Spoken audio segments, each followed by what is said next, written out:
एक बापाच्या खांद्यावर उड्या मारता येईल तर एक स्वतः रुक्मिणीबाई त्याला स्तनपान करते.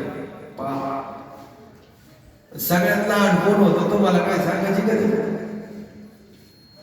जी आधी माया शक्ती आहे मुक्ताबाई ही सगळ्यात लहान होती बरं का. कर्मधर्म संयोगाने मुलं थोडी मोठी व्हायला लागली. मग मुलं मोठमोठे जसे होतात तसे त्यांचे मौजी बंधन आहेत, ज्यांचे नाव ठेवणं हे अंतर कर्तव्य आहे. आता नाव ठेवा तरी काय, खूप मोठा आई वडिलांना चिंता पडते.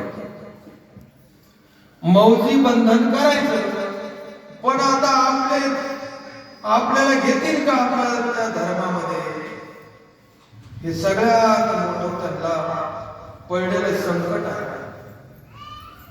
आणि जर आपल्याला त्या ठिकाणी धर्मामध्ये घेतलं नाही तर मग आपलं काहीही खरं नाही बाबा.